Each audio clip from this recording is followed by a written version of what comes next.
Adillah pada kami tak bodoh, meski memang kami tak pandai. Tapi kami berjanji akan tetap mengkritik sesuai isi hati. Hei penguasa, ini kami rakyat jelata. Engkau ada untuk siapa? Ini kami rakyat jelata, mau sampaikan semua keluh kesah.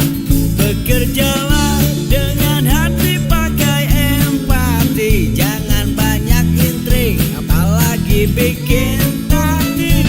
Bijaklah dalam membuat peraturan, jangan sampai bikin aturan yang berat sebelah.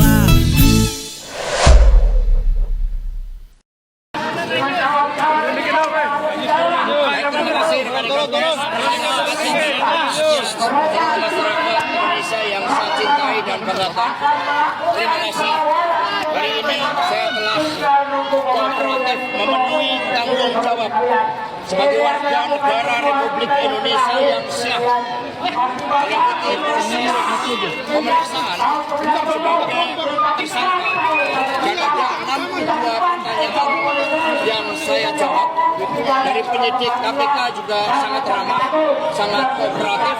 62 pertanyaan itu berkaitan dengan persoalan-persoalan yang sudah inkrah, sehingga tidak ada hal yang baru yang di dalam pertanyaan, bahkan banyak juga yang menolak pertanyaan itu. Karena itulah sejak awal saya katakan bahwa sebagai sekjen PDI Perjuangan, saya dengan kepala tegak siap menerima konsekuensi apapun bagi Indonesia raya kita. Karena Indonesia dibangun dengan pengorbanan jiwa dan raga. Kita adalah negeri berjuang, sehingga saya tidak pernah menyesal. Saya akan terus berjuang dengan api semangat yang menyala-nyala. Semoga ini menjadi momentum pemberantasan korupsi untuk penegakan hukum tanpa kecuali yang masuk memeriksa keluarga Pak Jokowi. Terima kasih. Merdeka. Geser Pak. Geser Pak.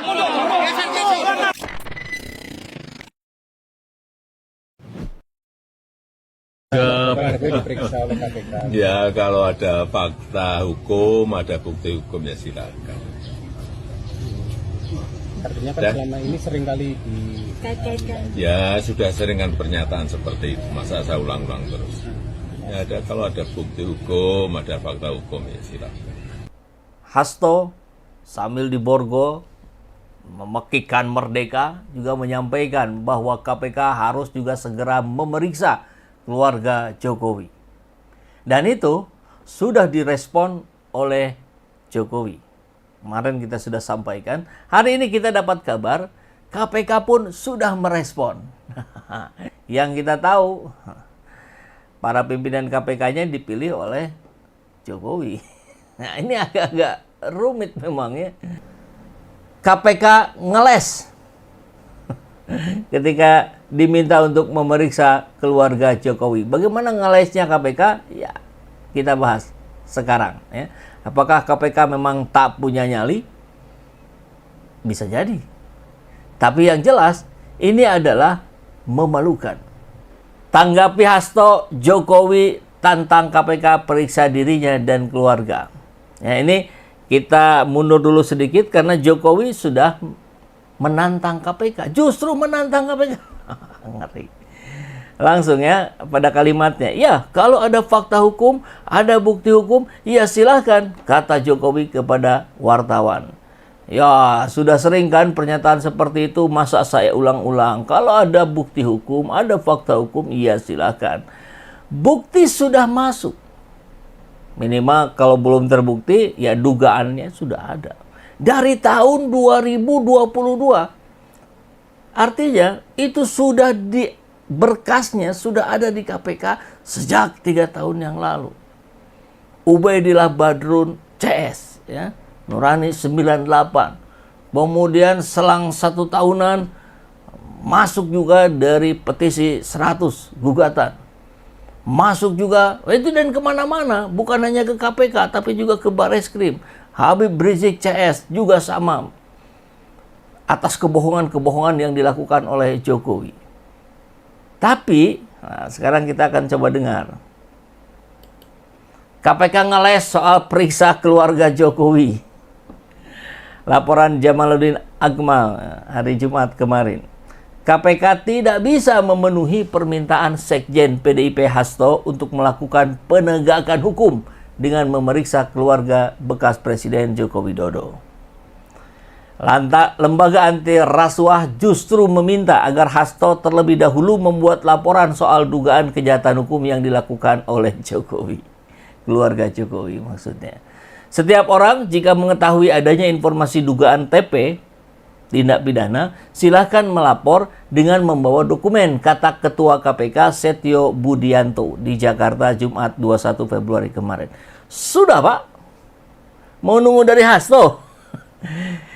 Itu dulu, sampaikan dulu ke publik apa respon KPK terhadap laporan yang sudah disampaikan oleh Kang Ubed alias Ubedillah Badrun dan kawan-kawannya. Kita nggak mendengar. Kita nggak pernah mendengar Setio Budianto merespon laporan dari Ubed. Dan sekalipun sudah ada laporan, KPK tidak bisa serta-merta langsung memeriksa keluarga Jokowi. Yang pasti, kata Setio, KPK akan menindaklanjuti setiap laporan yang masuk dengan berbagai tahapan mulai dari verifikasi, validasi atas laporan yang diterima. Nah, sekarang kita tagih. Laporan Kang Ubed sudah sampai mana? Apakah masih verifikasi? Sudah 3 tahun yang lalu masih verifikasi? Atau sudah validasi? Kok yang satu cepat sekali diproses, yang ini lambat sekali? Ini pertanyaan. Jangan sampai Komisi Pemberantasan Korupsi itu menjadi komisi pembela koruptor. Repot sudah. Nggak bisa maju negeri ini. Hasto meminta agar KPK, kita dengar kemarin, memeriksa keluarga Jokowi. Permintaan yang disampaikan saat digelandang menuju tahanan. Dan Jokowi pun sudah menyatakan, silakan periksa saya kalau ada bukti. Bukti kan sudah masuk, Pak Setio. Nunggu apa lagi? Nih, kita ingatkan nih, masih dari laporan Ermo. Dosen UNJ Ubedillah Badrun resmi laporkan Gibran Rakabuming Raka dan Kaisang Pangarep ke KPK. Lihat nih, rekam jejaknya. 10 Januari 2022. Jadi kalau kita hitung sekarang Februari 2025, maka 3 tahun lebih 1 bulan. 2 putra Presiden Joko Widodo, Gibran dan Kaisang, dilaporkan ke KPK, dilayangkan oleh aktivis 98 yang juga merupakan dosen UNJ dengan didampingi kuasa hukumnya. Laporan ini terkait dengan dugaan tindak pidana korupsi atau tindak pidana pencucian uang berkaitan dengan dugaan KKN, relasi bisnis anak presiden dengan grup bisnis yang diduga terlibat pembakaran hutan. Ini disampaikan Kang Ubed ya, pada 3 tahun yang lalu. Ubed menjelaskan laporan ini berawal dari tahun 2015 terdapat perusahaan besar PT SM yang sudah menjadi tersangka pembakaran hutan dan sudah dituntut oleh Kementerian Lingkungan Hidup dengan nilai 7,9 T. Tapi kemudian oleh MA dikabulkan hanya 78 miliar. Dari 7,9 jadi 7,8 miliar. Jauh melu itu ya.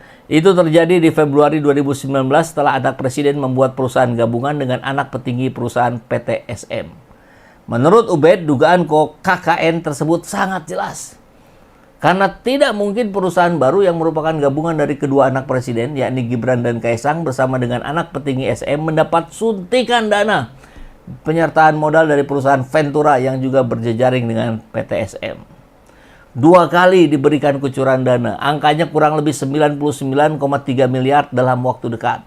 Dan setelah itu kemudian anak presiden kembali membeli saham di sebuah perusahaan yang angkanya juga cukup fantastis, 92 miliar. Dan itu bagi kami tanda tanya besar. Apakah seorang anak muda yang baru mendirikan perusahaan dengan mudah mendapatkan penyertaan modal dengan angka yang cukup fantastis kalau dia bukan anak presiden? Dalam laporan itu, Ubed juga mengaku membawa bukti-bukti data perusahaan serta pemberitaan terkait adanya pemberian penyertaan modal Ventura. Laporan Ubed telah diterima oleh bagian pengaduan masyarakat KPK. Sudah diterima, terus gimana ini? Verifikasi tadi, validasi. Jangan-jangan disimpan gitu, tidak diapa-apain. Karena tempo hari masih presidennya Jokowi. Nah sekarang sudah berganti presiden. Harusnya, tapi kan repot ya kata netizen nih. Ya gimana? Pemimpinan KPK-nya dipilihnya oleh Jokowi. Saya kira Pak Prabowo tidak boleh diam saja. Tentu tidak akan diam saja. Saya meyakini itu. Dan kita lihat bagaimana respon dari netizen. Sampai kapan KPK tidak punya keberanian menyentuh dinasti dengan hukum? KPK akan lebih terhormat jika menunjukkan sikap dengan bikin pernyataan bahwa kami KPK tidak akan dan tidak punya nyali untuk periksa dan tangkap Jokowi. Bikin saja pengakuan yang jujur karena kami dipilih oleh Jokowi. Gitu ya. Ini ada lagu menarik, coba kita simak ya dari The. Emang udah aneh negeri nenek moyangku